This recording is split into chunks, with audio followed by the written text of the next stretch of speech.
Alors, aujourd'hui, on va finir la démonstration très partielle de l'équation de Fokker-Planck qui établit l'équation d'évolution des distributions de probabilité quand vous avez une équation différentielle stochastique. Et la première application importante, ça va être l'échantillonnage de distribution de probabilité par une diffusion de Langevin. Et on va passer ensuite aux algorithmes de score-diffusion qui, comme vous le verrez, correspondent à une sorte de diffusion de Langevin, mais avec une modification du niveau de bruit qui, en quelque sorte, va correspondre à une modification de la température. Et on va arriver là aux algorithmes de l'état de l'art qui sont utilisés pour la génération de données bidimensionnelles comme des images, mais c'est aussi utilisé sur des variétés, pour synthétiser des protéines, toutes sortes de données. Alors, on va commencer donc à partir de là où on était la dernière fois. On reprend une équation de transport qui est une équation qui est continue, où donc on a une vitesse à chaque instant t, et une composante stochastique qui va correspondre à un brownien. C'est-à-dire que les trajectoires ont d'un côté un drift qui est déterministe, qui est donné par la vitesse, et puis des fluctuations aléatoires qui sont dues à cette composante, où Wt, ici c'est un brownien, et donc les incréments d'un brownien sont toutes des variables aléatoires gaussiennes indépendantes. Donc, ce que vous allez avoir, c'est une particule qui va bouger à chaque instant t avec une certaine vitesse, plus une composante de vitesse qui va être aléatoire et qui va être spécifiée par une variance qu'on a ici. Et ce qu'on a vu, c'est que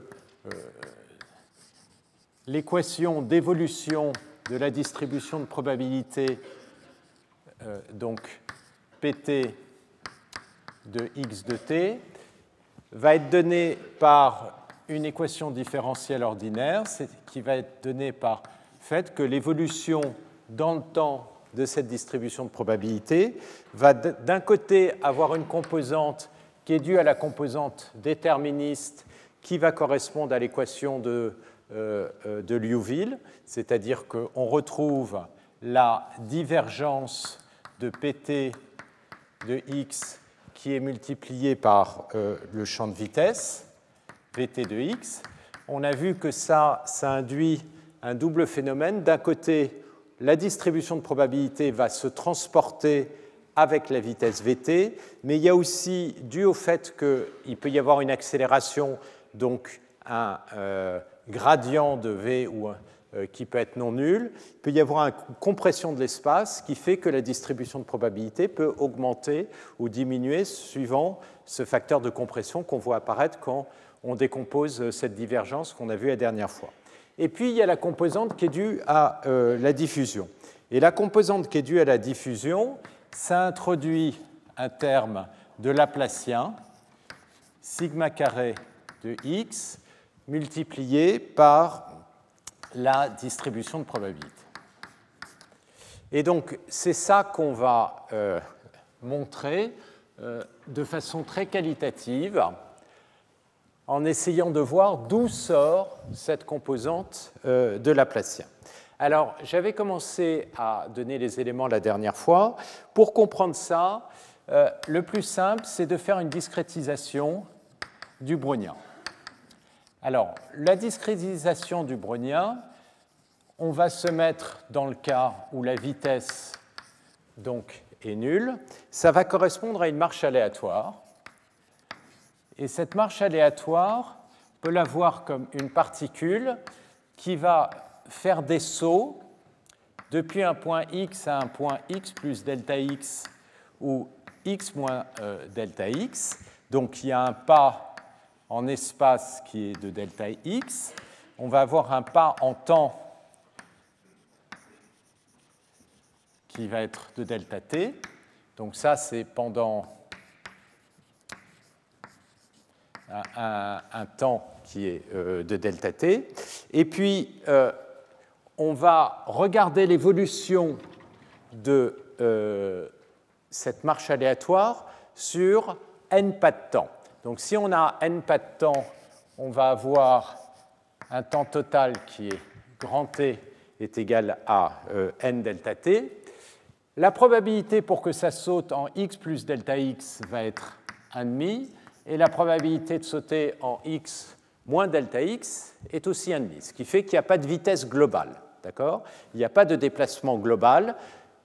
Il peut y avoir des déplacements aléatoires sur cette grille qui a été discrétisée avec le delta x. Et donc, ce qu'on peut regarder, c'est la position de la particule en un temps t, et la position de la particule en un temps t, eh bien, ça va être le résultat de tous les sauts qui ont été faits entre 1 et n, et chacun de ces sauts sont des variables aléatoires epsilon k, dont la proba est 1,5 pour être delta x, ou 1,5 pour être moins delta x. Elles sont toutes indépendantes.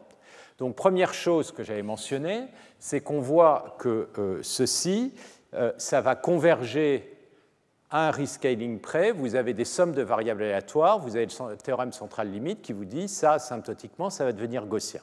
Et donc, on peut regarder la variance de cette quantité-là, et ce qu'on a vu, c'est que la variance de cette quantité-là, eh bien, puisqu'elles sont indépendantes, ça va être n fois la variance de chacune des variables aléatoires, et la variance de chacune des variables aléatoires, c'est delta x carré.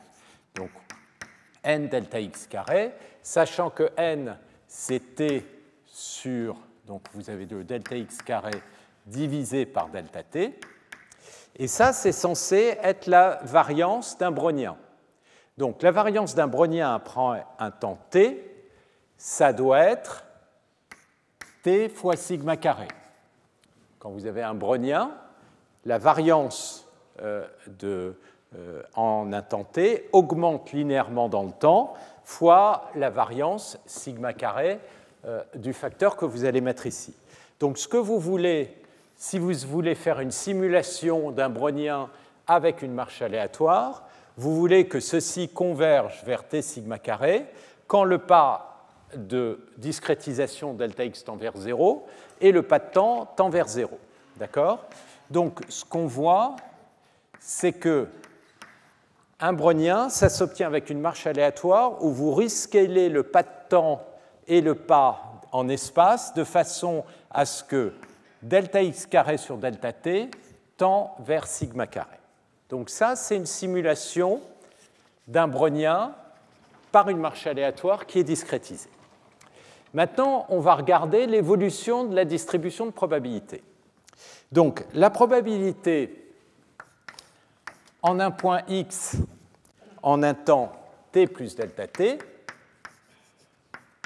eh bien, les éléments qui vont arriver en un point x, ils peuvent venir soit de x moins delta x, soit de x plus delta x.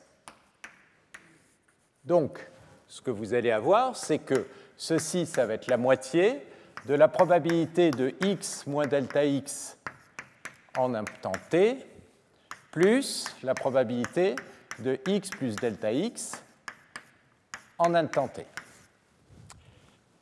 Donc là, on peut faire une décomposition, un développement de Taylor de cette probabilité. Donc, ce que vous allez avoir, c'est que la probabilité de x plus ou moins delta x en un temps t, je peux l'écrire comme la probabilité de x en un temps t, plus ou moins delta x fois p de x, la dérivée de p de x en un temps t par rapport à x. Et puis, vous avez le terme du second ordre, qui, lui, ne va pas dépendre du signe, c'est delta x carré fois la dérivée seconde par rapport à x. Et puis, vous allez avoir un terme d'ordre 3. D'accord ? Donc maintenant, si vous additionnez la probabilité en x moins delta x et x plus delta x, qu'est-ce que vous allez avoir? Vous allez avoir les deux composantes vont vous donner un p de xt, et comme vous avez le facteur 1,5, vous allez retrouver ici p de xt. Là, les deux composantes vont introduire un delta x avec un signe opposé, donc ça va s'annuler, donc tous les termes linéaires vont disparaître. Et puis les termes quadratiques, delta x carré, eh bien, ils vont être introduits avec le même signe, donc ça va s'additionner, et vous allez avoir un plus delta x carré sur 2 dérivée seconde dx carré plus un terme d'ordre 3.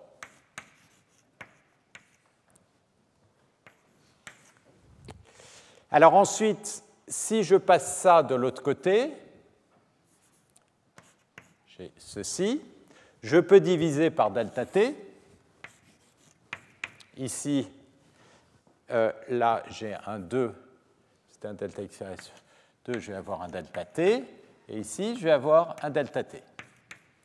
Et maintenant, je vais faire tendre delta t vers 0, le pas de temps vers 0. Si je fais tendre mon pas de temps vers 0, ça va converger vers la dérivée de pt en x sur dt. Ça va être égal à, quand delta x et delta t tendent vers 0, puisque je simule un brownien, ça va tendre vers sigma carré. Donc je vais obtenir mon sigma carré sur 2, la dérivée seconde. Et puis, je vais avoir le terme et ceci, comme ça va être de l'ordre de delta x fois sigma carré, delta x carré sur... Et donc ça va aussi tendre vers 0 quand delta x tend vers 0. Et donc, ce qu'on obtient, c'est l'équation de Fokker-Planck, c'est-à-dire que la dérivée par rapport au temps de la distribution de probabilité va être égale, là, ici, on est en une dimension, sigma carré, la dérivée seconde de pt. Et donc, il y a bien, on va avoir un phénomène de diffusion de la distribution de probabilité. D'accord? Donc ça, c'est, disons, la démonstration avec les mains dans le cas où on se met, évidemment, en dimension 1. En dimension supérieure, ça va être essentiellement le même type de démonstration, c'est-à-dire qu'il y a le fait que quand vous allez faire un développement limité, les termes linéaires vont disparaître. Ce qui va rester, c'est les termes d'ordre 2, et on va se retrouver non pas avec une dérivée seconde dans une direction, mais la somme des dérivées secondes dans chacune des directions, et ça va vous donner le Laplacien. Donc ça, c'est la raison essentiellement pour laquelle on voit apparaître ce terme de diffusion sur l'équation de Fokker-Planck. Alors, cette équation, elle est fondamentale parce qu'elle nous permet de comprendre que vous avez une évolution de la distribution de probabilité qui suit une équation différentielle ordinaire qui est bien comprise. Et maintenant, on va essayer d'utiliser ça pour faire de l'échantillonnage de distribution de probabilité. Et ça, c'est la première application importante, c'est l'échantillonnage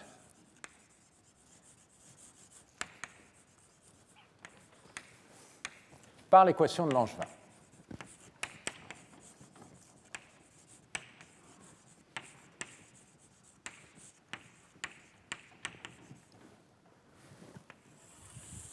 Alors, au départ, on va ici partir d'une distribution de probabilité.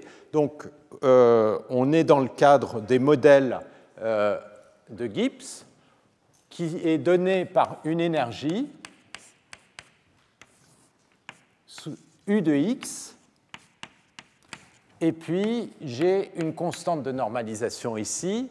Et bêta, vous pouvez voir ça comme l'inverse de la température en physique statistique. Quand on va augmenter bêta, d'une certaine manière, on va augmenter la variabilité de x qui suit cette distribution de probabilité. Ce qu'on aimerait, c'est échantillonner cette distribution de probabilité, donc obtenir des échantillons indépendants et typiques qui suivent cette distribution de probabilité. Typiquement, donc pour que x soit probable, il faut que u de x soit relativement faible, et donc il y a cette idée que les observations qu'on va avoir dans un système physique vont typiquement correspondre à des observations où l'énergie est quasiment minimum au voisinage de son minimum.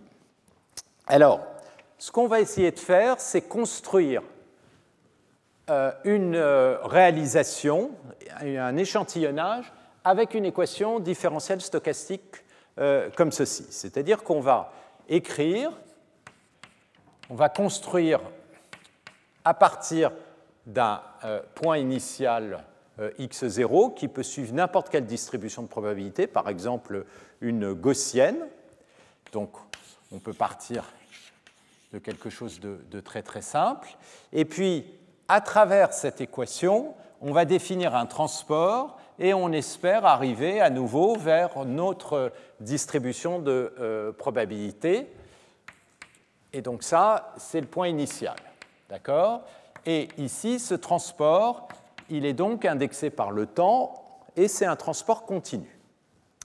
Et ce transport, il va être donné par l'équation différentielle stochastique, en tout cas c'est ce qu'on espère, Vt de x, donc il y a un terme de vitesse déterministe, et puis il va y avoir un terme aléatoire, donc sigma, et je vais supposer ici que sigma est constant, dw.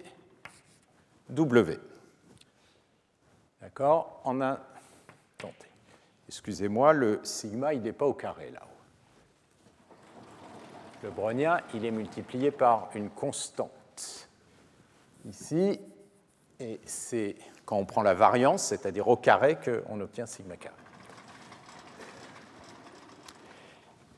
La question, c'est comment ajuster la vitesse et sigma pour que si j'envoie cette équation différentielle stochastique, x de t va finir par converger vers un point ici, et au fur et à mesure que le temps va avancer, en fait, ce que je voudrais, c'est me balader sur le support de la distribution de probabilité.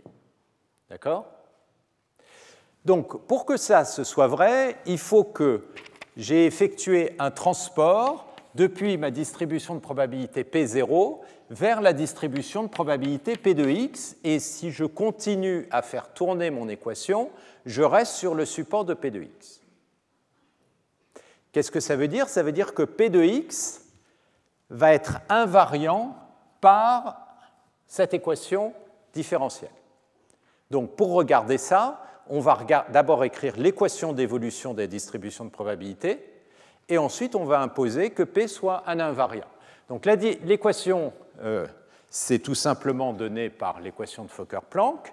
Donc on sait que, a priori, l'évolution de la distribution de probabilité, c'est donné par le premier terme de divergence de pt de x fois la vitesse,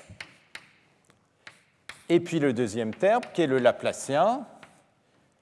Donc je peux sortir le sigma carré parce que c'est ici, c'est une constante, sigma carré sur 2, et puis j'ai le Laplacien de pt de x.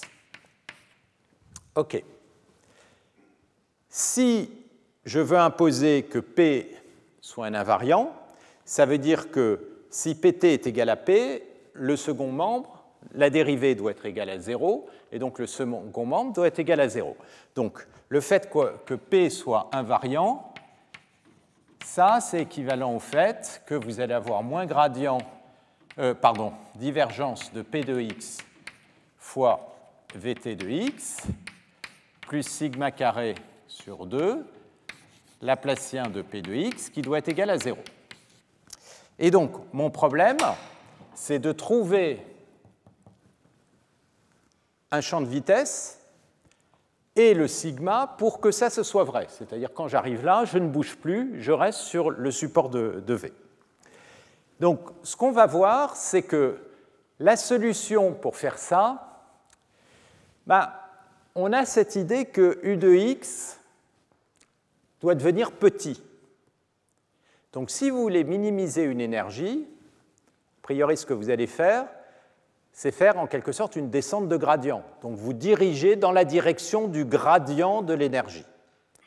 Donc un bon candidat a priori pour Vt de x,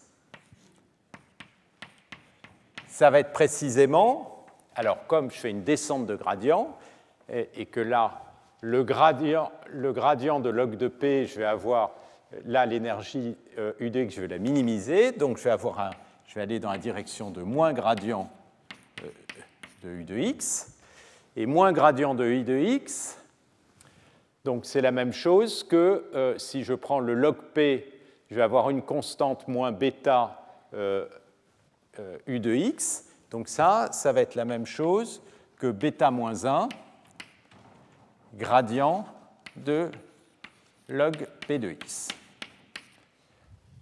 Ça, c'est aussi gradient par rapport à x de log P de x, ça, c'est aussi ce qu'on appelle le score. Et c'est une quantité qui va constamment apparaître, vous allez voir au fur et à mesure. Donc ça, c'est la vitesse. Et donc, on peut maintenant regarder quelle est la valeur de la constante ici. Je vais commencer par vous écrire ce terme-là. Ce terme-là, ça va être quoi? Moins gradient de P de x fois la vitesse, et la vitesse, c'est bêta moins 1 gradient de log P. Gradient de log P, c'est la même chose que le gradient de P de x divisé par P de x. Donc si je regarde ceci, je vais avoir un bêta moins 1 gradient de P de x divisé par P de x.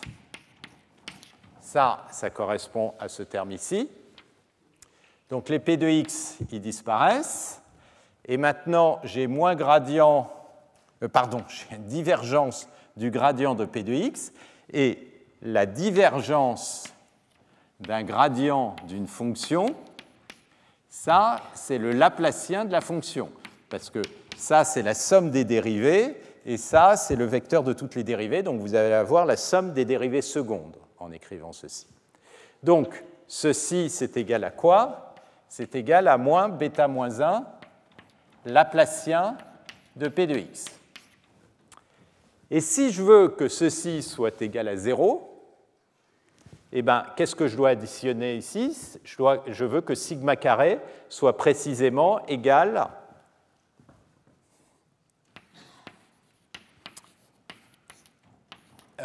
sigma carré sur 2 soit égal à bêta moins 1. Si je prends sigma carré sur 2 égal à bêta moins 1, et bien là, comme j'ai moins bêta moins 1 Laplacien de P plus bêta moins 1 Laplacien de P, je vais bien avoir 0. Donc la solution pour effectivement avoir ceci, de ce problème, ça va consister à prendre, comme je disais ici, la vitesse qui va être égale à moins le gradient d'énergie, et d'un autre côté, le sigma carré sur 2 qui va être égal à bêta moins 1. Donc si je fais ça, eh bien, je suis garanti que mon P, quelle que soit la distribution de départ, ça va être en tout cas un invariant de ma distribution, de mon équation de Fokker-Planck. La question maintenant, c'est de savoir est-ce que si je pars d'une condition initiale, je vais converger vers cet invariant et est-ce que effectivement j'ai un point unique? Et ça se démontre avec des conditions qui sont relativement faibles. Quand vous avez un U de x qui est comme ceci, avec un U de x qui tend vers l'infini quand x tend vers l'infini, vous allez avoir un phénomène de confinement, c'est-à-dire que les particules, elles vont toujours rester dans cette zone-là, parce que comme U devient très grand ici, la probabilité devient très petite de se retrouver à l'extérieur. Donc ça, c'est le type de condition qu'on impose, c'est que U de x grandisse suffisamment vite vers l'infini. Ce qu'on montre, c'est que si on regarde la divergence de Kullback-Leibler entre PT et... Excusez-moi, dans l'autre... oui, c'est dans le sens PT.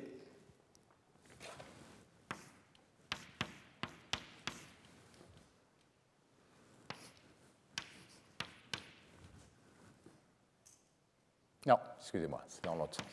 PTP. Ça, c'est strictement nul et strictement négatif. C'est-à-dire qu'au fur et à mesure, ça, c'est un calcul un peu long qui se fait par une succession d'intégrations par partie.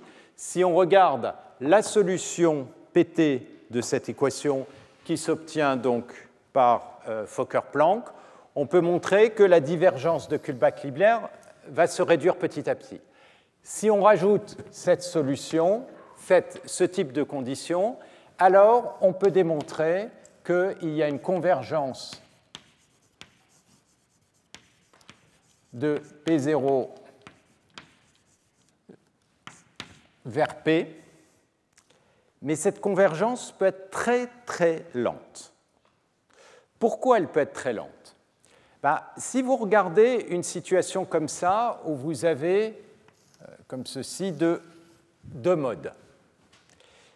Si, au départ, vous avez un P dont la distribution de probabilité est essentiellement, par exemple, centrée ici. D'accord?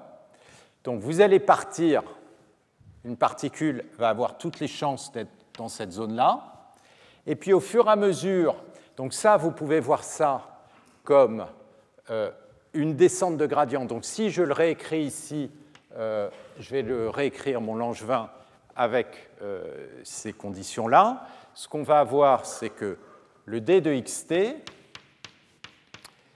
il va être égal à moins gradient de u de x fois dt, plus un racine de 2, le sigma, c'est racine de 2 bêta moins 1, le Brownien. Donc ceci, vous pouvez l'interpréter comme une descente de gradient sur l'énergie plus du bruit. D'accord? Donc la descente de gradient, elle va vous mettre ici, d'accord? Parce que le u de x, il est minimum et il vaut 0 ici, donc le premier terme, il va être quasiment nul. Et la seule chose qui va agir là-dessus, c'est la composante de bruit que vous avez ici. Et donc, la question, c'est est-ce que vous pouvez traverser cette barrière pour vous retrouver ici? Ça va vous demander de faire un saut qui est important, et ce saut va être peu probable à moins que le β-1 soit petit, auquel cas vous avez une grande variance ici. Donc, pour pouvoir passer d'une zone à l'autre, il faut que j'ai suffisamment d'excitation ici. β-1 petit, ça veut dire β-1, excusez-moi, bêta petit, ça veut dire β-1 grand, pardon. Ça, c'est la température, en quelque sorte, qui est grande. Donc, qu'est-ce que vous allez faire? Vous allez introduire un grand bruit dans votre descente de gradient. Le problème, c'est que si vous introduisez, donc vous avez une particule, et vous commencez à introduire un grand bruit, vous allez avoir des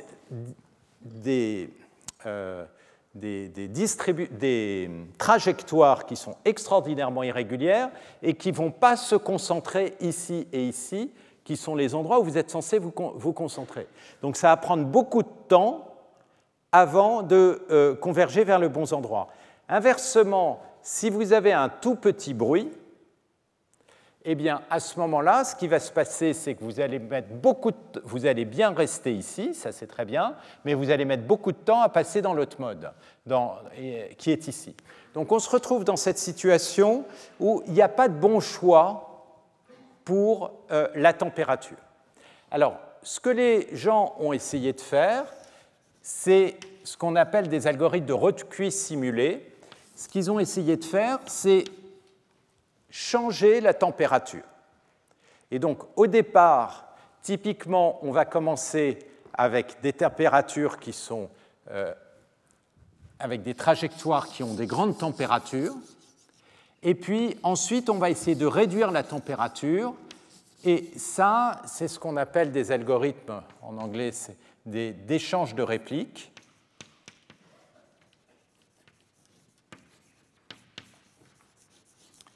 Ça consiste essentiellement à utiliser des grands bruits pour potentiellement changer de mode et ensuite réduire la température. Donc ça se fait en envoyant des diffusions de Langevin avec des bêtas qui sont différents, des températures différentes, et puis ensuite en échangeant ces particules. Alors, ce sont des algorithmes qui sont un peu compliqués, mais ce qu'on va retenir ici, c'est qu'on a besoin d'ajuster la température pour à la fois bien converger dans les endroits où l'énergie est minimum et en même temps explorer tous les endroits où on peut avoir des minimums locaux de l'énergie. Et ça aide vraiment l'esprit des algorithmes de score diffusion qu'on va voir après. Alors, un dernier point, il faut quand même discrétiser, quand on fait du calcul, cette équation différentielle stochastique. Donc, comment on discrétise une équation comme ceci? Donc, ce qu'on va faire, c'est qu'on va remplacer le dt par un delta t. Donc, on va avoir un x. Alors, ce que je vais écrire au-dessus, c'est ce qu'on appelle la discrétisation de l'air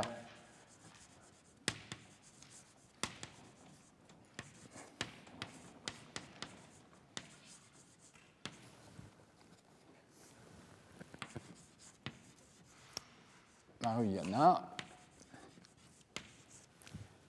Ça consiste à observer que le premier terme, ça correspond à une discrétisation de l'air toute simple, c'est-à-dire je vais avoir en x en t plus delta t moins x de t va être égal à la vitesse en x de t fois delta t. Et ensuite, ce que j'ai besoin, c'est de discrétiser le brownien. Alors, le brownien, ici, je vais avoir le plus sigma. Et puis, le brownien, quand je le discrétise, c'est-à-dire que je remplace le différentiel par un incrément. L'incrément, c'est quoi sa variance? Sa variance, elle va être proportionnelle à delta t. Donc, si je regarde la déviation standard, ça va être, je vais avoir une multiplication par racine de delta t, multipliée par une variable aléatoire sigma t, et sigma t, c'est une variable aléatoire gaussienne normale. Et elles sont toutes indépendantes. Donc la façon dont on discrétise ce genre d'équation, il y a un terme en delta t, c'est le terme qui est régulier, c'est le terme différentiel, et puis il y a un terme en racine de delta t qui correspond au bruit, et à chaque pas de temps, on a un incrément qui est aléatoire, dont la variance est donnée par sigma fois racine de delta t, et c'est un incrément qui est distribué suivant une gaussienne. D'accord? Donc ça, c'est la discrétisation de l'aire Mariana de cette équation. Ce qui va se passer, c'est que quand delta t est fini, ça va introduire une petite erreur sur les trajectoires, c'est-à-dire un biais. Au lieu de se retrouver exactement sur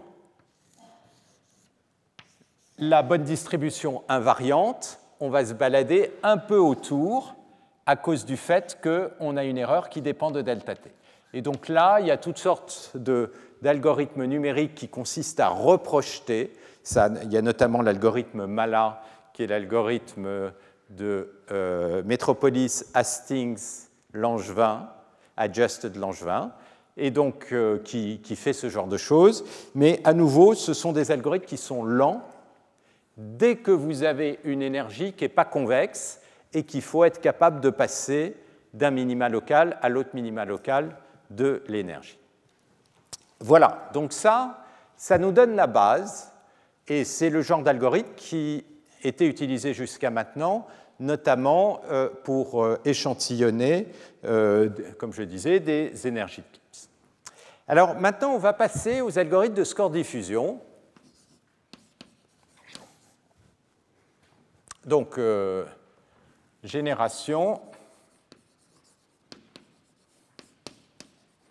par score-diffusion.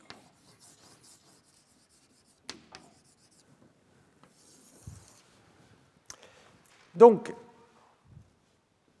si je compare par rapport à Langevin, un gros avantage de Langevin, c'est que ça va fonctionner à partir de n'importe quelle condition initiale. Et au fur et à mesure que je fais avancer mon équation différentielle stochastique, je vais oublier la condition initiale et je vais converger. Alors que, donc,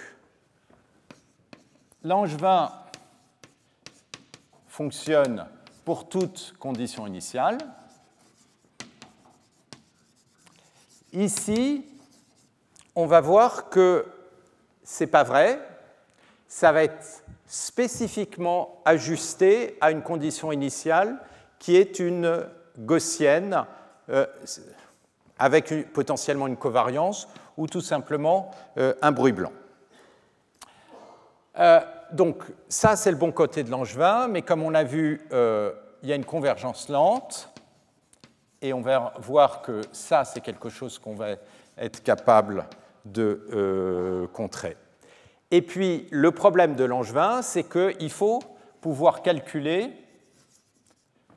U de x, et U de x, c'est bêta moins 1 gradient de log P de x. Autrement dit, c'est le score. Or, si jamais je suis dans une situation où la densité de probabilité se concentre sur une sous-variété de l'espace, le gradient il va être singulier. Et donc, ça va être quelque chose de très instable à calculer parce que, tout simplement, c'est une distribution, ça ne va même pas être une fonction, c'est quelque chose qui va exploser.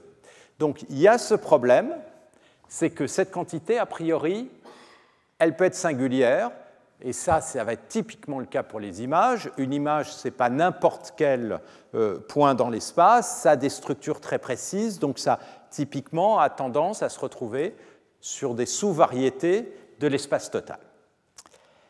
Alors, pour éviter ça, une des manières dont on peut voir ces algorithmes de score-diffusion, c'est qu'on va régulariser le P de x. Et quand vous voulez régulariser une fonction, la façon la plus simple de le faire, c'est de la moyenner.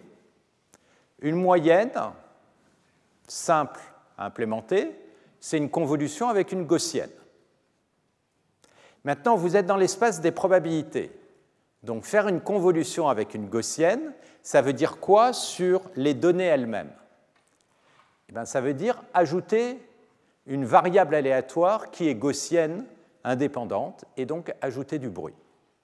Et donc, toute l'idée de l'algorithme et de l'approche, c'est qu'on va rajouter du bruit pour régulariser ces distributions de probabilité, et on va voir qu'en faisant ça, eh bien, on va pouvoir calculer le transport depuis une situation où les données sont complètement sous le bruit jusqu'à la distribution d'origine. Alors, on va faire ça avec, dans l'esprit, des algorithmes de normalizing flow. Si vous vous souvenez, ces algorithmes consistent à considérer un transport qui est inversible. C'est-à-dire, d'un côté, vous avez le transport, mais vous avez aussi le transport inverse. Donc, vous avez votre distribution comme ça.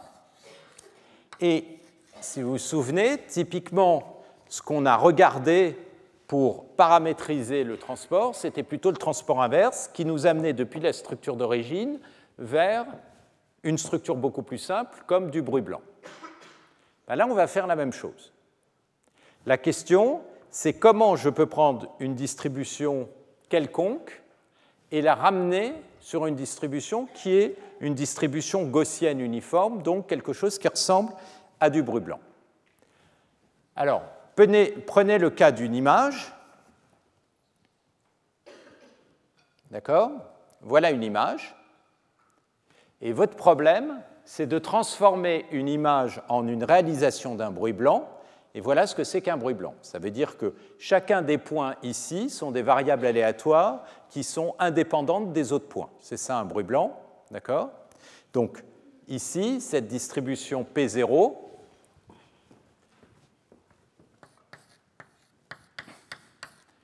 elle va s'écrire comme E puissance moins norme de x carré. Alors, je vais partir d'un point qui est x0, donc x0 sur 2 sigma carré fois une constante. D'accord? Donc ça veut dire que chaque point, donc ça peut s'écrire comme un produit des distributions gaussiennes de chacun des points, sont donc indépendantes. Et donc le problème, c'est comment on va de là à là.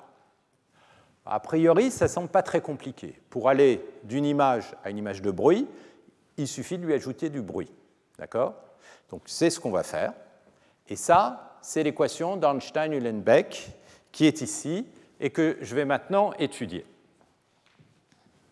Donc cette équation d'Ornstein-Uhlenbeck, elle consiste à rajouter du bruit, mais en même temps, ce que vous voulez, c'est que l'image disparaisse sous le bruit.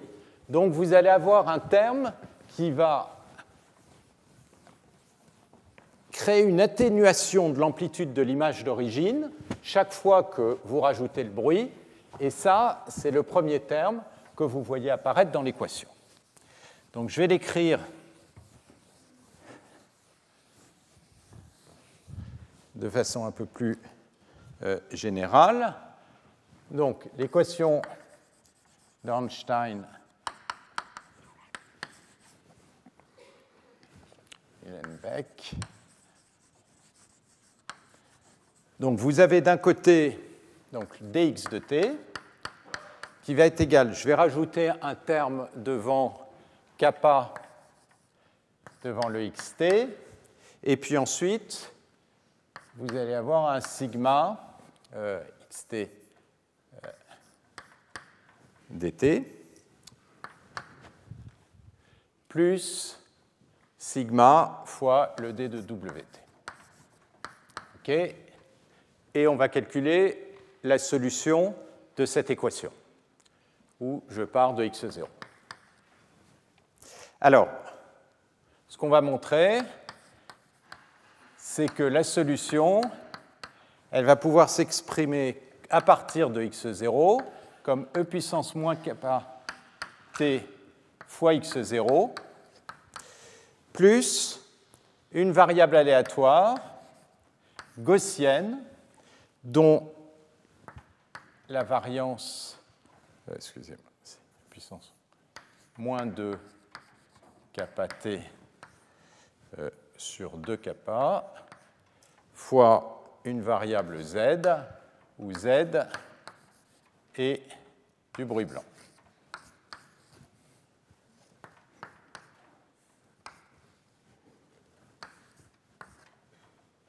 OK? Du bruit blanc gaussien. Alors, qu'est-ce que ça veut dire? Ça veut dire que la solution initiale va être petit à petit atténuée et atténuée assez rapidement, exponentiellement. Et ça va converger vers 0. Et donc, vous allez avoir une convergence vers du bruit de variance, du bruit blanc de variance sigma carré. OK? Alors, comment on démontre ça? On fait un changement de variable. Je vais définir yt, je vais le multiplier par e kappa t fois xt.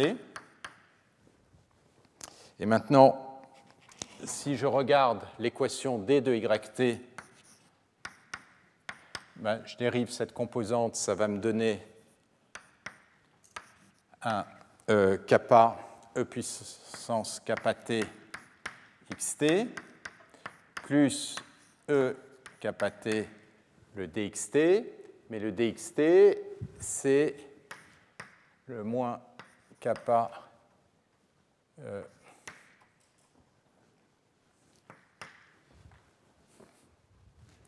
Alors, là, c'est fois le dy, ça c'est fois dt, moins kappa t dt,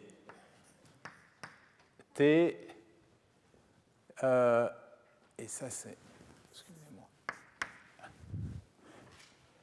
plus sigma dwt. Donc, ces deux termes, ils vont s'annuler. C'est pour ça que ça correspond à ce terme qui a une décroissance exponentielle. Donc ça va disparaître. Et ce que vous avez, c'est que d de yt, il est simplement égal au brownien. Donc, vous pouvez écrire yt comme étant y0 plus l'intégrale du brownien. Donc, et le brownien, il est multiplié par E kappa t ici. Excusez-moi, il y a un E kappa t. Donc, ça va être l'intégrale de 0 à t. Je mets le sigma à l'extérieur. E kappa u dw de u.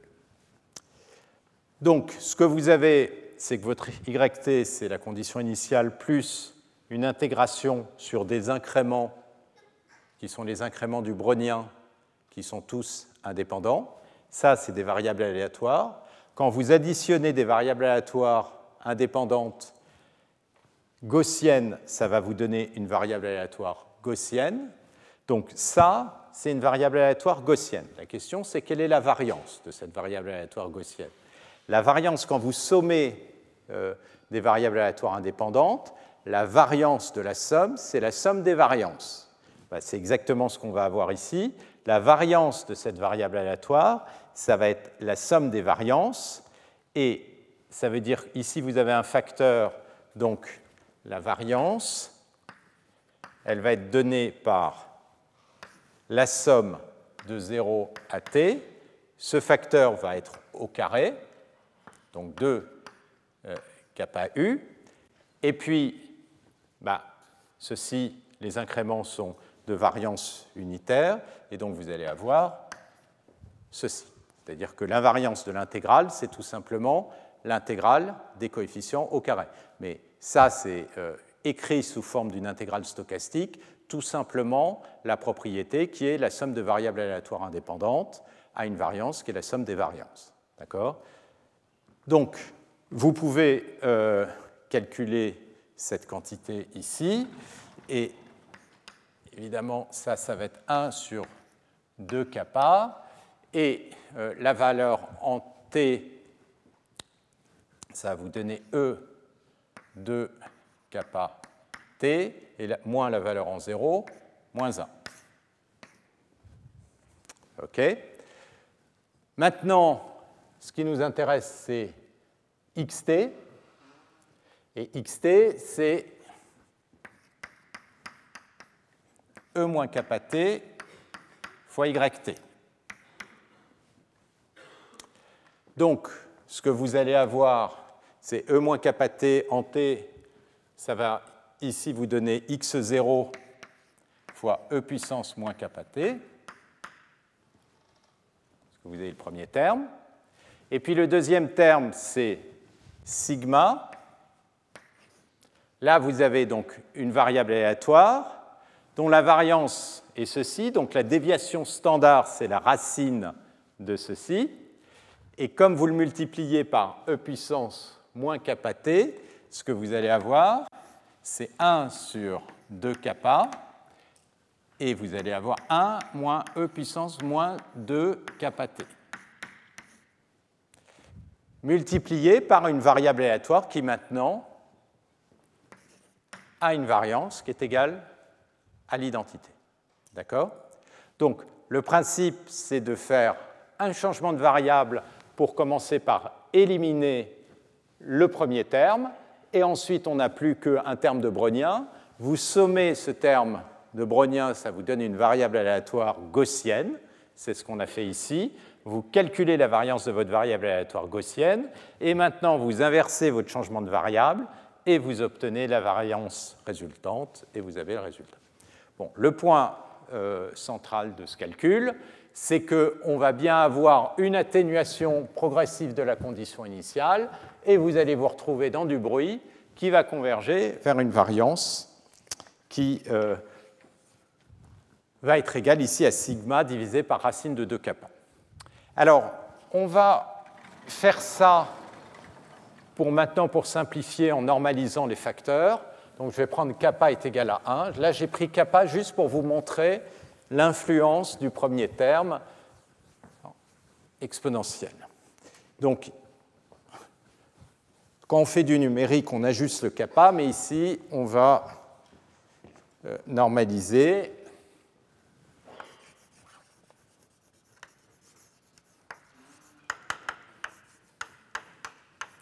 Et on va prendre égale racine de 2, ce qui fait qu'on se retrouve avec l'équation d'Ornstein-Uhlenbeck qui est là-haut, c'est-à-dire moins xt dt plus racine de 2, sauf que là, je l'ai appelé wt et pas dbt pour le brownien. Alors, à nouveau, si je regarde la solution, je peux regarder maintenant la distribution de probabilité pt de xt.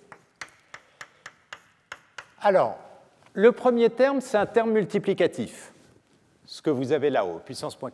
Donc ça veut dire quoi? Ça veut dire si je regarde la distribution P0, ça va multiplier cette distribution de probabilité, elle va être multipliée par puissance kappa t fois point, et puis j'ai besoin de mettre ça comme terme de normalisation. Donc, le premier terme, ça veut dire que ma distribution de probabilité P0, je commence par la comprimer. Et puis, je rajoute un bruit blanc indépendant. Donc, ça veut dire que, à nouveau, quand vous avez deux variables aléatoires x1 plus x2,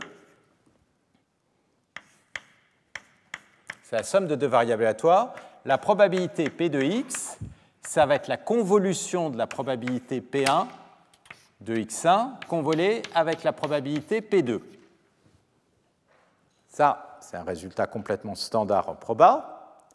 Et donc, là, vous avez une somme de deux variables aléatoires. Donc ça va être la première proba convolée avec une deuxième probabilité qui est la probabilité G sigma t, qui est la probabilité d'une gaussienne dont la variance est sigma t carré égale sigma carré fois 1 moins 2 puissance moins 2t, parce que j'ai pris le kappa, je n'ai pas de 2 d'ailleurs ici, que j'ai pris. J'ai pris le kappa est égal à 1. D'accord? Donc, en fait, qu'est-ce qu'on fait? On prend la distribution de probabilité initiale, on la comprime et on la lisse avec une gaussienne de taille standard, ce qui est la même chose. On aurait pu prendre cette probabilité sans la comprimer, mais par contre, dilater la gaussienne. Donc ça veut dire que quand on est à un temps important, eh ben, on a de plus en plus lissé. Donc imaginez, vous avez une distribution de probabilité qui est concentrée comme ça et que vous moyennez brutalement avec un noyau qui est comme ça, bah, grosso modo, vous allez simplement obtenir la gaussienne, c'est-à-dire ça va effacer tous les détails de la distribution de probabilité. Et puis, au fur et à mesure que la gaussienne devient petite par rapport à cette composante, ça va petit à petit converger vers la distribution de probabilité. OK. Maintenant, tout le problème, c'est de calculer le t, c'est de calculer le vrai transport. Et le vrai transport, pour le calculer, il faut inverser le t-1. Le transport, il était donné par cette équation là-haut. Donc toute la question, c'est est-ce qu'on peut l'inverser? Et c'est ce qu'on va faire là maintenant. Et ça, c'est vraiment le résultat qui est joli derrière tout ça. C'est que, oui, on peut inverser ce type d'équation différentielle stochastique. Et pour l'inverser, eh ben, on va voir à nouveau que la quantité qui va apparaître, c'est le score. Et on va tomber sur une équation qui ressemble à l'équation de Langevin. Sauf qu'il y a ce terme d'atténuation qui va apparaître. Alors, d'un côté, je suis parti de 0, j'ai mon xt, je suis arrivé en un temps grand T qui est suffisamment grand pour que je considère que xt ce soit quasiment x infini, c'est-à-dire que je puisse complètement négliger le premier terme qui est en puissance moins 2 kappa t, et Vincent de Bortoli qui va faire l'exposé cet après-midi parlera, cet après-midi juste après à 11h, qui est là, parlera peut-être de ce type d'approximation et comment on peut l'éviter. Mais disons, pour l'instant, on va considérer que la composante exponentielle est négligeable. Et nous, ce qu'on voudrait, c'est faire l'inverse. Donc ça, c'est le transport 10 t-1. Et ça, c'est le transport, c'est-à-dire on veut maintenant partir du bruit et revenir sur l'image. Alors, on veut faire ça de quel point de vue? Ce qu'on aimerait, c'est, je vais introduire la variable yt, c'est x de t moins t. D'accord? Donc, d'une certaine manière, je vais prendre un temps inverse. Et ce que je voudrais, c'est revenir en arrière sur ma trajectoire. En fait, ce n'est pas vraiment sur la trajectoire qu'on veut revenir en arrière. Ce n'est pas possible parce que la trajectoire, on a des incréments aléatoires. Ce qu'on veut, c'est revenir en arrière au sens des distributions de probabilité. Ce qu'on veut, c'est passer de la distribution de bruit pur qui est ici, revenir sur la distribution P0 qui est la distribution. Alors, qui est la distribution qu'on veut modéliser. Donc, ce qu'on va regarder, c'est l'équation de Fokker-Planck, c'est-à-dire comment est-ce que, à travers l'équation là-haut, on a fait évoluer la distribution de probabilité. L'équation de Fokker-Planck, ce qu'elle nous dit, c'est que l'évolution dp sur dt, c'est égal à moins la divergence de la vitesse, mais ici la vitesse dans l'équation, elle est égale à moins xt, donc je vais avoir ici pt fois moins la position x, et puis j'ai normalisé la variance à sigma racine de 2, donc je vais avoir tout simplement plus le Laplacien ici, pt. D'accord? Ça va être l'évolution de la distribution de probabilité de xt. Si je définis ceci, je vais avoir une nouvelle distribution de probabilité, qt, et ce que je sais, c'est que qt, ce que je voudrais, c'est que ici, la distribution de probabilité soit la même. Donc si c'est ça, j'ai mis le temps dans le sens inverse. Donc je voudrais que ce soit P de, quand je vais dans en un point, disons T', ce soit P de T moins. Je vais le regarder, P de T moins T. Donc ce que je voudrais, c'est que Qt soit égal à P de T moins T. C'est-à-dire que quand le temps inverse avance, eh bien je vais bien finir quand... alors, le temps inverse, je devrais plutôt l'écrire comme ça. Excusez-moi, ça va être le temps inverse. Quand le temps inverse avance, au départ, je pars de 0, je vais tomber sur pt, et quand... Oui, ouais, c'est plutôt... Et quand... Non, c'est bien ça. Allez, temps inverse. Il est comme ça. Excusez-moi.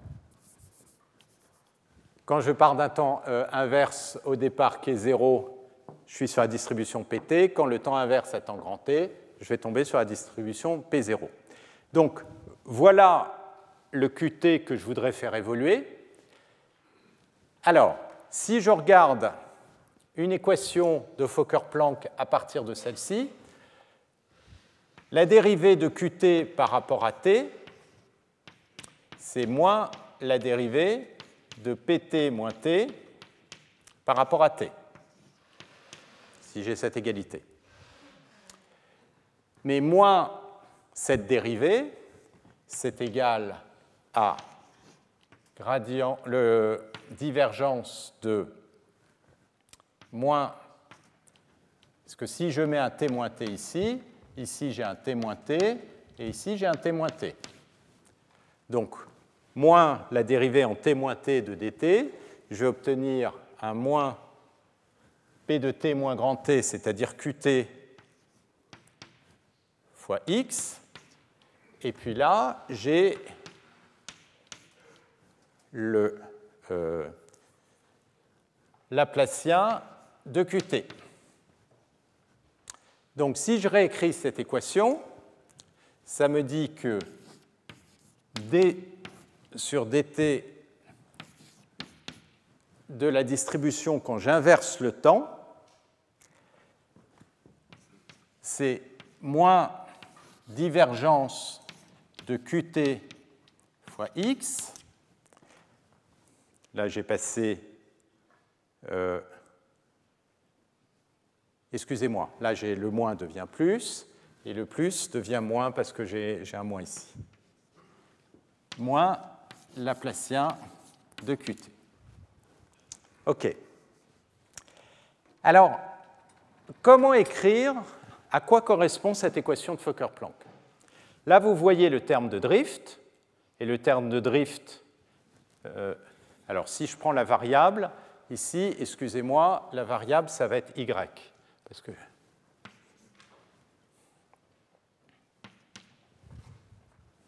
puisque c'est la variable sur laquelle je joue. Donc l'équation qui va être associée à ceci, ça va être une équation d de yt. J'ai le terme de drift, ça va être yt dt. Et le problème, c'est que ici, je n'ai pas un plus Laplacien, mais moins Laplacien.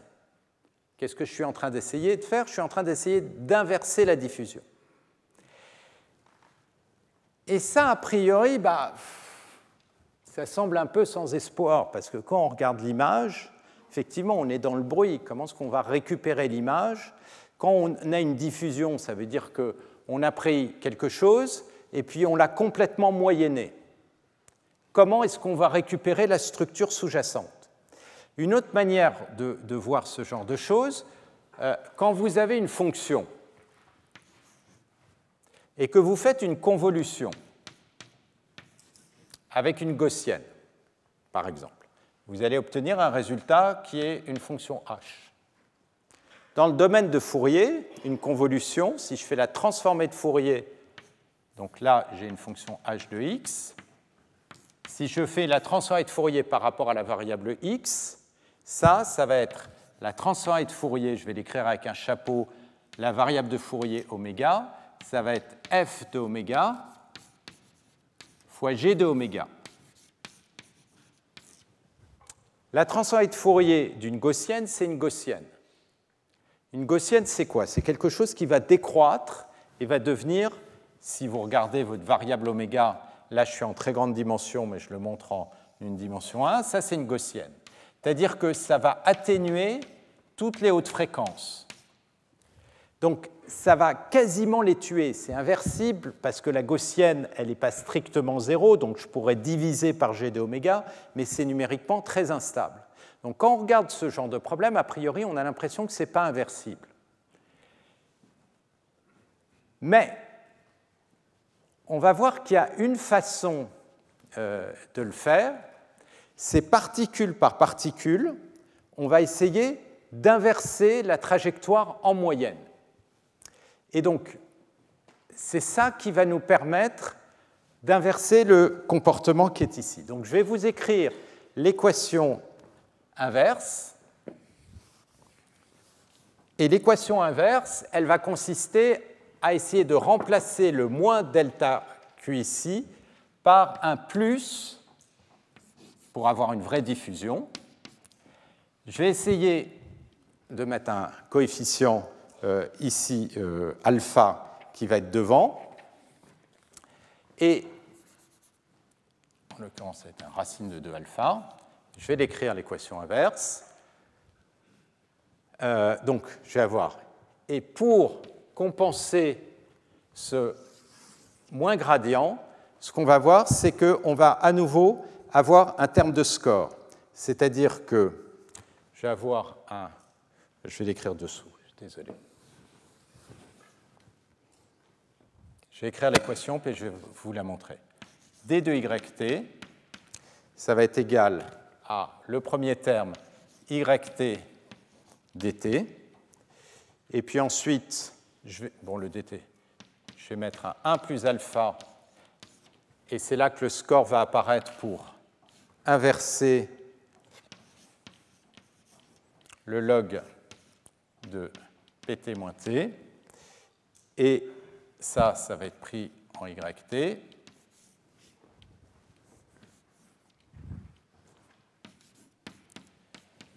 Et je vais avoir le racine de 2 alpha dwt.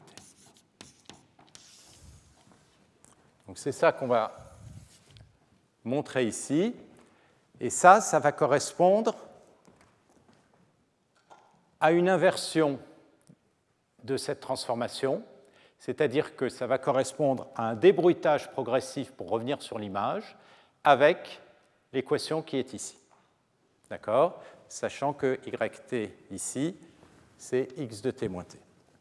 Alors, pour montrer ça, tout l'enjeu, ça va être de transformer ce moins laplacien en un plus laplacien. Donc, quelque part, ce laplacien, il faut que je le rentre à l'intérieur de ma divergence. Et quand je vais le rentrer à l'intérieur de la divergence, je vais introduire un nouveau terme de vitesse qui, en quelque sorte, va guider les particules pour que les particules se dirigent vers le bon endroit, c'est-à-dire le support de ma distribution. Donc, au départ, j'ai des particules qui sont distribuées selon une distribution gaussienne et j'ai besoin de les guider pour les amener vers la bonne distribution. Et c'est là qu'il y a cette idée de Langevin, c'est que comment on guide une particule vers une distribution, eh bien, ce qu'il faut, c'est lui donner une vitesse qui correspond au score, autrement dit, qu'on avait ici dans le cas de Langevin, autrement dit, au gradient de la log probabilité. Donc cette idée, je vais maintenant l'écrire mathématiquement en vous montrant qu'effectivement, on arrive à récupérer un Laplacien, mais d'une certaine manière, je l'ai déjà fait ce calcul juste avant, à partir d'une divergence. Donc le moins Laplacien de Qt qui était là-haut, ce que j'ai besoin, c'est, je vais le décomposer en deux choses.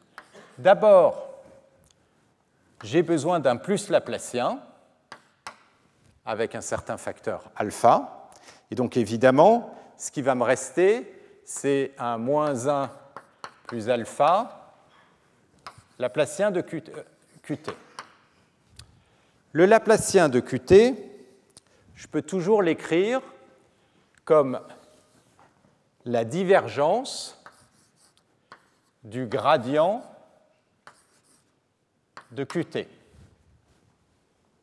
Le gradient de Qt, je peux l'écrire comme le gradient de Qt fois Qt divisé par Qt.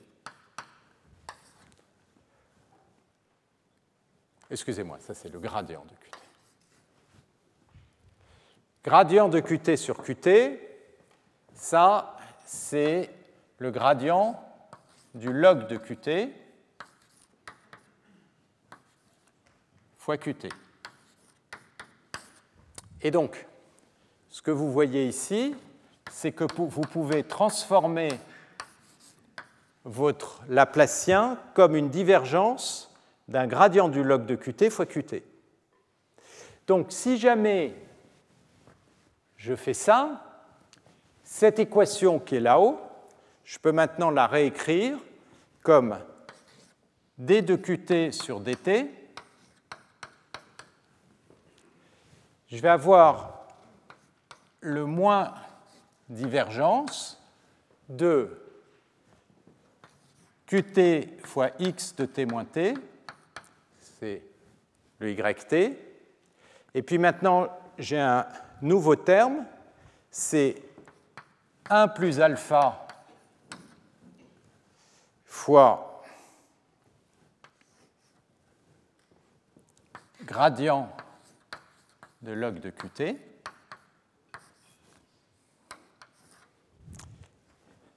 Et puis, maintenant, il me reste quoi? Le plus alpha laplacien de Qt.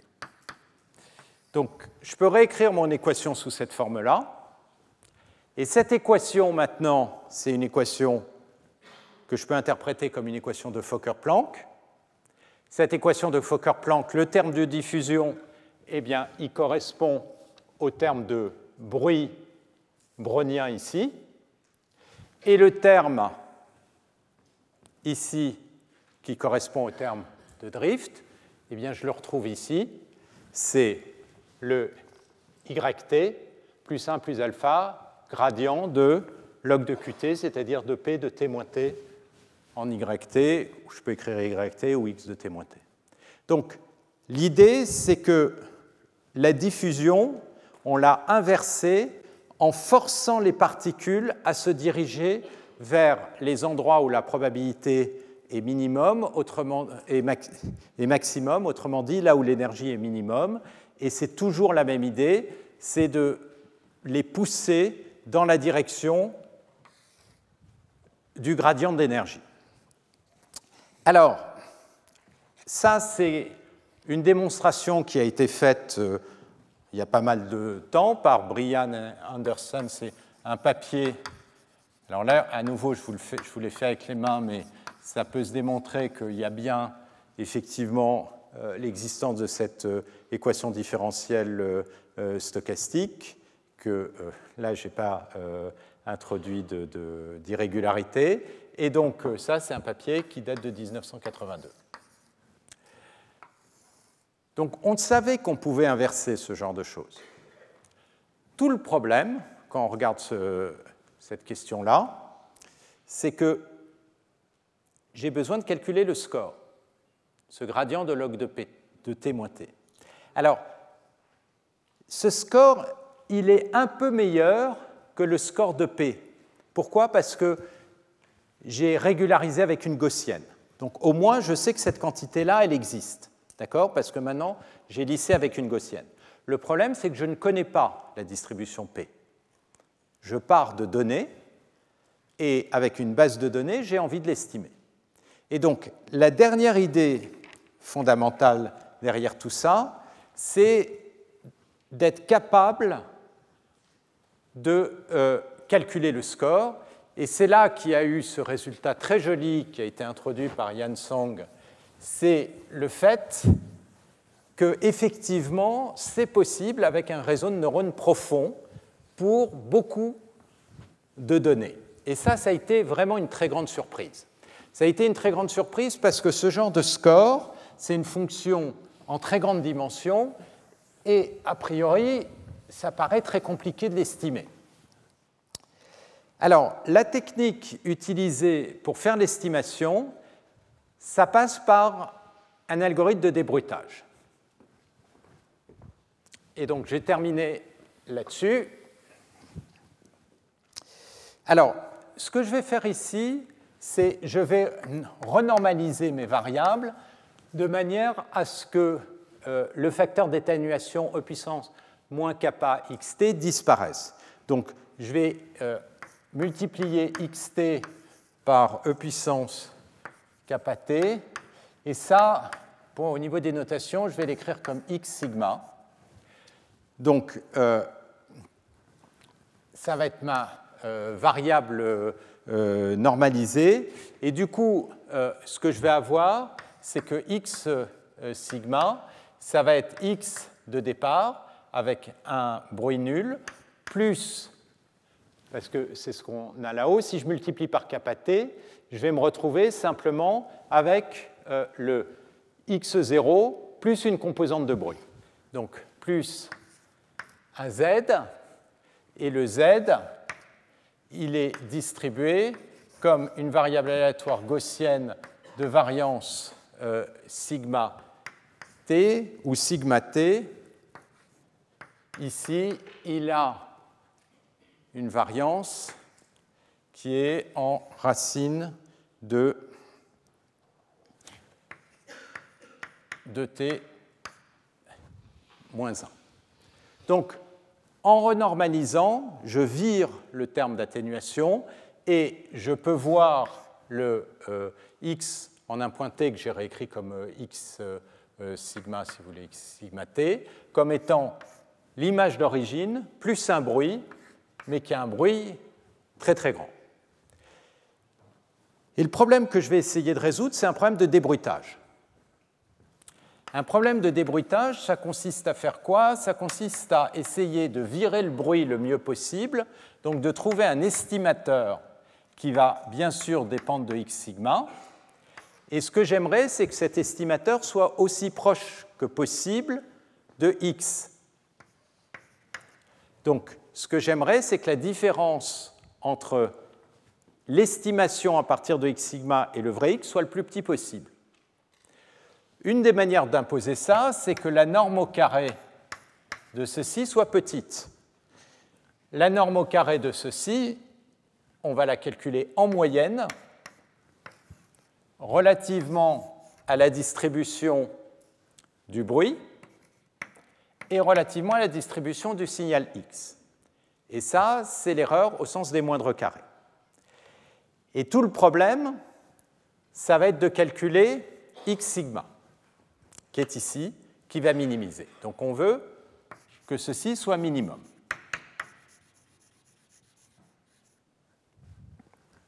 Et vous avez un très joli résultat qui est assez ancien, qui date des années 60, qui a été démontré par plusieurs personnes indépendamment, Tweety, Robbins, Miyazawa, et qui dit la chose suivante, c'est que l'estimateur optimal, eh bien en fait, on l'obtient en partant de x sigma et en bougeant dans la direction du score, gradient par rapport à x sigma, du log de la distribution de probabilité de x sigma. Autrement dit, comment est-ce qu'on fait un débruitage optimal si on a du bruit qui est du bruit blanc gaussien? Il faut se diriger, faire d'une certaine manière à nouveau une descente de gradient, mais on le fait en une étape. Il faut se diriger dans la direction de la distribution de probabilité, de l'énergie de la distribution de probabilité de x sigma. Alors, ça, je vais le démontrer et on va voir. Peut-être, je vais d'abord vous montrer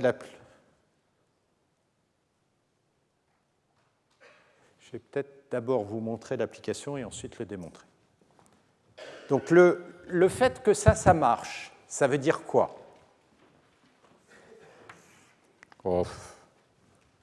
La démonstration, c'est... Bon, je vais le faire tout de suite, comme ça ce sera fait. La démonstration, c'est vraiment une intégration par partie sur des gaussiennes. Vous allez voir, c'est simple. En même temps, ce résultat est vraiment très puissant.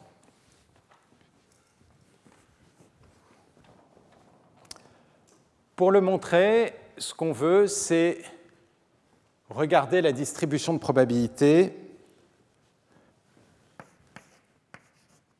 sigma de x sigma pour faire apparaître ici le score.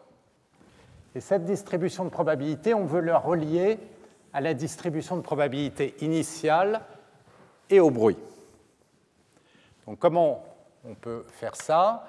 On peut dire que ça, c'est la probabilité conditionnelle A de x sigma, sachant x, fois la probabilité de x dx. Mais x sigma sachant x, qu'est-ce que c'est? La probabilité de ceci connaissant x, c'est la distribution de probabilité de z. Donc, ça va être tout simplement la gaussienne de variance sigma. Donc ça va être l'intégrale sur la gaussienne. Z, c'est x sigma moins x fois p de x dx. Donc maintenant, si je veux faire apparaître le score, je vais calculer le gradient de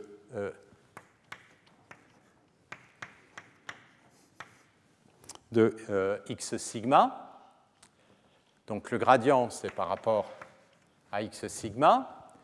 Ceci, c'est quoi? C'est à une constante près, c'est e puissance moins x sigma moins x carré sur 2 sigma carré. Donc, si je calcule le gradient par rapport à x sigma, eh bien, ce que je vais avoir, c'est un terme en x moins x sigma à cause du signe moins qui va sortir. Je vais avoir x moins x sigma. Et puis ensuite, je vais avoir l'exponentielle quadratique avec la constante. Autrement dit, je vais avoir la gaussienne. D'accord? Ça, c'est le gradient de cette gaussienne par rapport à x sigma fois p de x dx.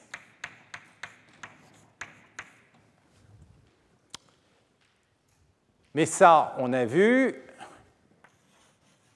maintenant, c'est la même chose que la probabilité de x sigma sachant x fois p de x. Autrement dit, ça, c'est la même chose que la probabilité jointe de x sigma fois x. Et donc, ici, j'ai que le gradient par rapport à x sigma de p sigma de x sigma est égal à l'intégrale de x moins x sigma fois ceci dx. Donc maintenant, ce qui m'intéresse, c'est le score. Donc ce que je vais faire pour avoir le score, donc c'est le gradient du log. Donc ça, c'est la même chose sur p sigma de x sigma. Donc là, je peux diviser par p de x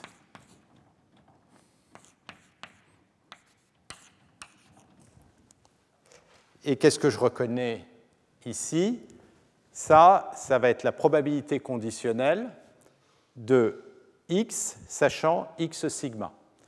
Donc ça, ce rapport ici, je peux le remplacer par la probabilité de x sachant x sigma. Donc, qu'est-ce que c'est que ceci? Ça, c'est l'espérance. Alors, excusez-moi, je vais l'écrire en deux termes. J'ai l'intégrale de x fois p de x fois x sigma dx, et ça, c'est donc l'espérance conditionnelle de x, le premier terme, sachant x sigma.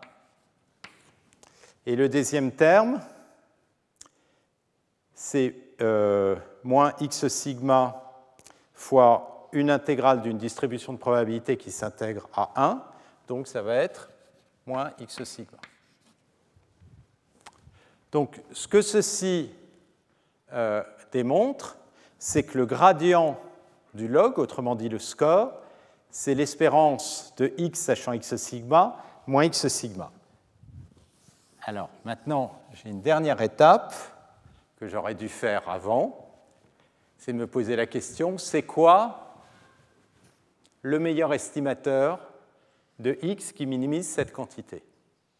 Alors d'une manière générale, si vous voulez minimiser une quantité, trouver une constante mu, telle que, si vous avez un scalaire par exemple, l'écart entre mu et une variable x au carré est minimum. C'est quoi le mu? C'est la moyenne. D'accord?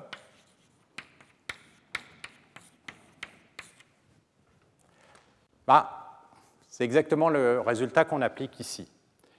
Si je fixe x sigma, quel est le x chapeau qui va être le plus proche de x? Eh bien, ça va être l'espérance de x à x sigma fixé. Autrement dit, l'estimateur optimum, c'est la moyenne de x étant x sigma fixé. Et ça, c'est la moyenne relativement à x et voilà, x sigma fixé, c'est la moyenne par rapport à x. Et donc, ce que vous récupérez ici, c'est bien le x chapeau de x sigma qui minimise l'erreur quadratique.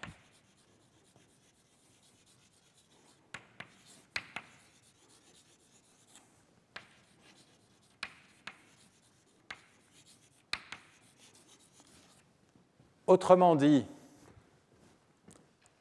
vous avez maintenant une caractérisation du score sous forme d'un problème variationnel. Le score, vous pouvez l'écrire comme un estimateur moins le signal bruité, où cet estimateur, c'est l'estimateur qui fait le débruitage optimal. Alors, comment on va pouvoir faire ça avec un réseau de neurones? Avant, je vais d'abord le faire. Donc, vous voulez calculer l'estimateur x chapeau qui va faire le débruitage, qui va minimiser l'erreur. Et on a vu, à partir de ça, on a le score. Pour ça, on va créer un réseau de neurones. On va rentrer en entrée une image bruitée. Le réseau de neurones, il va essayer de faire le débruitage, c'est-à-dire il va essayer de sortir une image de même taille que l'image d'entrée, qui va être l'estimation. Ce que vous voulez, c'est avoir une erreur minimum.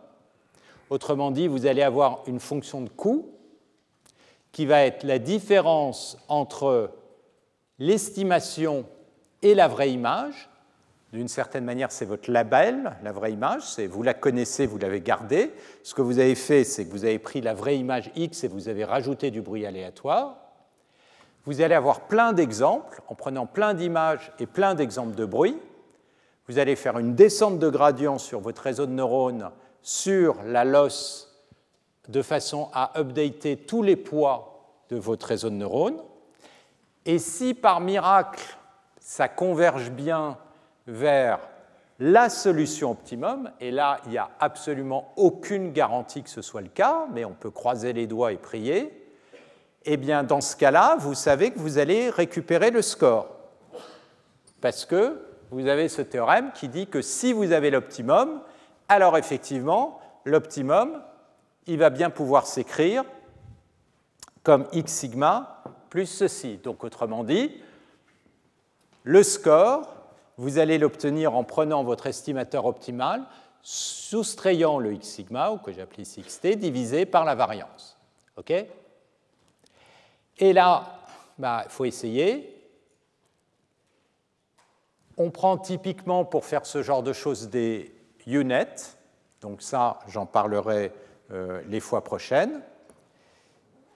Et on essaye, et ça marche super bien. Et ça, c'est vraiment très étonnant. Et donc ça, c'est le travail vraiment de Yan Song et à l'époque, c'était son advisor Ernon Stanford et la petite équipe qui était là-bas. Ils ont eu le courage d'essayer et effectivement, ça marche bien. Et ça, c'est des images qu'on obtient. Donc, je vous avais déjà montré au premier cours. C'est une base de données de chambre à coucher. On part d'un bruit blanc et d'abord, il faut estimer le score avec, je vous répète toute la procédure. Hein. On commence par estimer le score. Ensuite, on part d'un bruit blanc.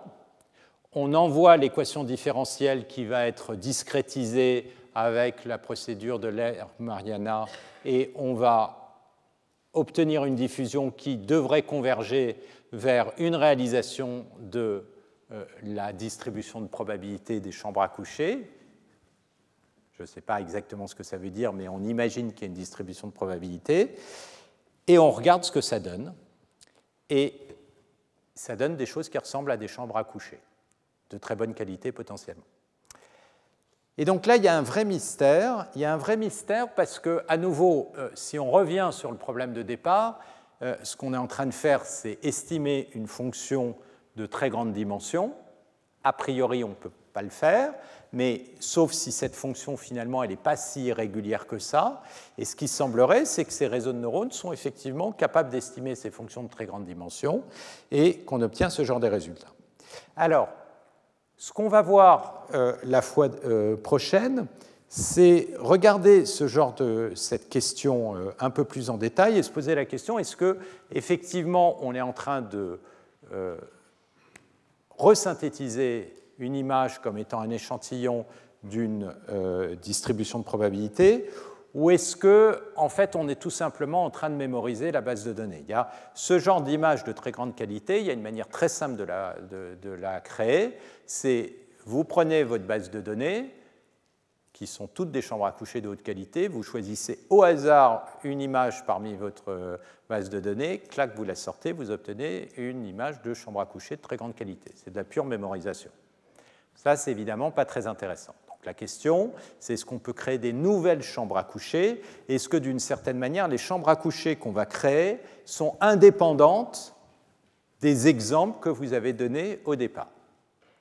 Et ce qu'on va voir la fois prochaine, c'est que la surprise, c'est que oui, c'est bien le cas, c'est-à-dire ce sont des algorithmes qui peuvent généraliser si vous avez suffisamment de données, en tout cas dans beaucoup de situations.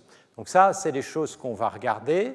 Et puis, quand on va aller vers la fin du cours, ce qu'on va faire, c'est qu'on va vraiment ouvrir la boîte noire, c'est-à-dire le réseau de neurones et donc le UNet qui est ici, pour essayer de comprendre un peu mieux pourquoi est-ce qu'effectivement il y a de l'espoir d'estimer des distributions de probabilité comme ça.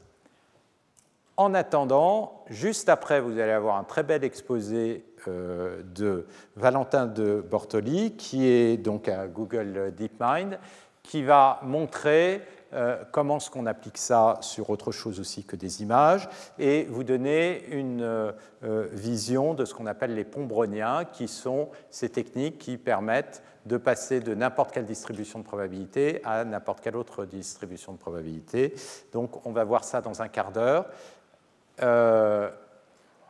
J'ai, deux annonces à faire. Pas de cours à nouveau la semaine prochaine. Deuxième chose, dans un mois, c'est-à-dire le 19 mars pour les étudiants qui font un master, vous avez l'oral. Donc j'espère que vous avez choisi votre challenge. Il faut que vous vous mettiez en binôme ou vous pouvez le faire tout seul. Et vous allez recevoir un mail qui va vous demander de vous inscrire. Vous inscrire pour les oraux, ça va vouloir dire donner le nom éventuellement de votre binôme si vous en avez un et donner le nom du challenge de manière à ce qu'on puisse organiser les jurys. Donc les choix des challenges, si vous ne l'avez pas fait, vous avez une semaine pour le faire. Et ensuite, on organise les jurys. Voilà, donc on va faire la pause, la signature, et on se retrouvera dans 15 jours, mais tout de suite, il y a l'exposé de Valentin.